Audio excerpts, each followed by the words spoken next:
غزنوی بھی کہتے ہیں، حجویری بھی کہتے ہیں۔ آپ کو آپ کے پیر و مرشد نے کہا کہ آپ ہندوستان میں جائیں اور وہاں اللہ تعالیٰ آپ کے ذریعے ایک کثیر خلق خدا کو ہدایت عطا فرمائے، آپ کے ذریعے روشنی پھیلے گی، آپ وہاں جائیں۔ تو آپ یہاں تشریف لائے لاہور کے اندر، اور دریائے راوی کے کنارے پر آپ نے ڈیرا لگایا۔ آپ جہاں آپ کا مزار شریف ہے، یہ دریائے راوی پہلے یہاں ہوتا تھا، اور پھر یہ پھسلتا پھسلتا اب کافی دور چلا گیا ہے۔ دریا اپنے رخ بدلتے رہتے ہیں۔ اس جگہ پر دریا ہوتا تھا، اور یہ جو مسجد شاہی مسجد کو بہت اونچا بنایا گیا ہے اس لیے کہ دریا اس سے زیادہ دور نہیں تھا۔ تو حضرت داتا صاحب داتا علی حجویری رحمۃ اللہ تعالی علیہ آپ یہاں آ کر اپنے چند درویشوں کے ساتھ تشریف فرما ہوئے، عبادت گزار ہوئے، دیکھا کہ لوگ اپنے سروں کے اوپر دودھ کے برتن اٹھا کر جا رہے ہیں۔ فرمایا کیا مسئلہ ہے، اتنا دودھ کہاں لے جا رہے ہیں؟ کہنے لگے کہ ہمارے شہر کا جو حاکم ہے اس کا نام تھا رائے راجو، ہندو تھا، اس کو ہم ہدیہ پیش کرتے ہیں، اپنا دودھ اس کو پہنچاتے ہیں، اور اگر اس کو دودھ نہ دے، ہاں آپ نے فرمایا کہ ہم بھی مسافر ہیں، تھوڑا سا دودھ ہمیں بھی دے دو کہ مسافر کا بھی حق ہوتا ہے۔ وہ کہنے لگے کہ اگر ہم اس کے دودھ میں سے کچھ بھی کم کریں گے تو اس کا ایسا اثر ہے، ایسی تاثیر ہے کہ ہمارے جانوروں کے تھنوں میں خون نکلے گا۔ اور ایسا ہوتا تھا، یا چند ایک کو ہوا باقی کو وہم ہو گیا۔ جیسے ہمارے ہاں پچھلے جمعے پر بھی میں نے وہم کی گفتگو شروع کی تھی، اور وہ شروع سے چلا آ رہا ہے کہ چند ایک کو ہوا تو باقی کو وہم ہو گیا۔ تو وہ کہنے لگے کہ ہم نہیں دے سکتے، اگر ہم نے دودھ دیا آپ کو تو ہمارے جانوروں کے تھنوں سے بجائے دودھ کے خون نکلے گا۔ آپ نے فرمایا دودھ دو، انشاءاللہ دودھ تمہارا بڑھ جائے گا، تمہارے دودھ میں برکت ہو جائے گی، دودھ تم آزماؤ، مسافر کو دودھ پیش کرو، دیکھو خدا تمہارے رزق میں اور تمہارے دودھ میں کتنی برکت ڈالتا ہے۔ وہ چند ایک کو اعتبار آ گیا، انہوں نے دودھ پیش کیا، واقعتاً ان کی بھینسیں پہلے سے زیادہ دودھ دینے لگی۔ اب ہر آدمی کوشش کرتا ہے کہ میں یہاں دودھ لاؤں، تو یہاں دودھ لانے والوں کا ہجوم ہو گیا۔ تو رائے راجو کو پتا چلا کہ لوگ اتنا دودھ نہیں لا رہے جتنا پہلے لاتے تھے، یہ مسئلہ کیا ہے؟ کہنے لگے کہ کوئی بابا جی آئے ہیں، کوئی بزرگ آئے ہیں، انہوں نے فلاں جگہ پر ڈیرا لگایا ہوا ہے، ساری دنیا دودھ ادھر لے جا رہی ہے۔ وہ کہنے لگا کہ یہ کون آ گیا میرا مقابلہ کرنے والا؟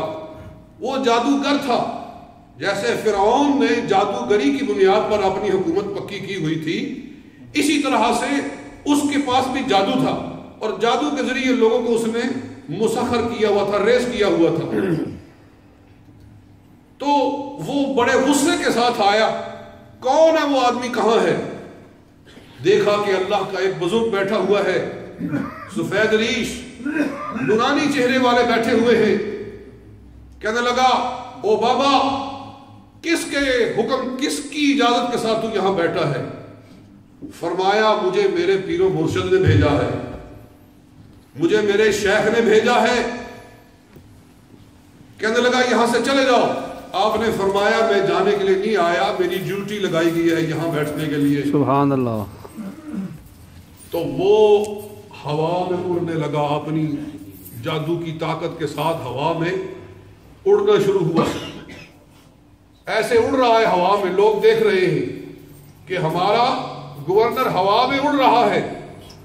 لوگ خوفزدہ ہو گئے، آج کیا ہوگا؟ داتا صاحب رحمۃ اللہ تعالی نے اپنے پیروں سے لکڑی کی کھڑاویں نکالی، وہ لکڑی کی ان کی کھڑاویں تھی، جوتیاں، وہ اتاری اور اس طرح ہوا میں پھینکی، اور اس کے سر کے اوپر جا کر وہ اس طرح ایٹومیٹکلی لگنے لگی جیسے کہ ان کے اندر کرنٹ آیا ہوا ہے، جیسے کسی بجلی کے ساتھ یہ چل رہی ہے۔ 10-12 لگی تو دماغ اس کا بالکل سیدھا ہو گیا اور نیچے آ کر آپ کے قدموں کے اندر گر گیا اور کہنے لگا حضور میں توبہ کرتا ہوں، مجھے آپ ہدایت عطا فرمائیں۔ آپ نے کلمہ پڑھایا، دار اسلام میں داخل فرمایا۔ میں کبھی سوچتا ہوں کہ داتا صاحب رحمت اللہ تعالی علیہ کی کھڑاموں نے وہ کام کیا جو موسیٰ علیہ السلام کے عصا نے کیا تھا۔ موسیٰ علیہ السلام کا ایک عصا تھا اور مقابلے میں فرعون کے جتنے جادوگر تھے ان کے اتنے عصا تھے اور اتنی لاٹھیاں تھیں کہ قرآن فرماتا ہے کہ انہوں نے میدان بھر دیا۔ فَأَلْقَوْا حِبَالَهُمْ وَعِصِيَّهُمْ، انہوں نے اپنی بڑی بڑی لاٹھیاں، بڑے بڑے شاطیر اور بڑی بڑی رسیاں لا کر انہوں نے پھینکی تو ایسے لگا، اور اللہ تعالیٰ ارشاد فرماتا ہے يُخَيَّلُ إِلَيْهِ مِنْ سِحْرِهِمْ أَنَّهَا تَسْعَىٰ، 9واں پارہ، کہ سارا میدان سانپوں سے بھر گیا ہے اور بڑے بڑے اژدہا پھر رہے ہیں۔ ایسا جادو کیا کہ لوگ سخت خوفزدہ ہو گئے کہ یہ کیا ہو رہا ہے۔ حضرت موسیٰ علیہ السلام نے اپنا عصا پھینکا، اللہ فرماتا ہے فَأَلْقَى مُوسَىٰ عَصَاهُ فَإِذَا هِيَ ثُعْبَانٌ مُّبِينٌ تَلْقَفُ مَا يَأْفِكُونَ۔ ایک اتنا بڑا اژدہا موسیٰ علیہ السلام کا عصا بنا کہ ایک ہی لقمے کے اندر پورے میدان کی ساری رسیوں اور سارے وہ سانپوں کو کھا گیا، اور اس کے بعد پکڑا تو وہی وہ لکڑی کا عصا ہی تھا۔ یہ دیکھ کر سارے جادوگر آپ کے قدموں میں گرے اور اسلام لائے۔ یہ واقعہ اللہ تعالیٰ نے 9ویں سپارے میں بیان فرمایا ہے، 16ویں سپارے میں ارشاد فرمایا ہے، پھر 19ویں سپارے کے اندر بھی ارشاد فرمایا ہے۔ 3 دفعہ یہ واقعہ قرآن پاک میں رپیٹ کیا گیا ہے۔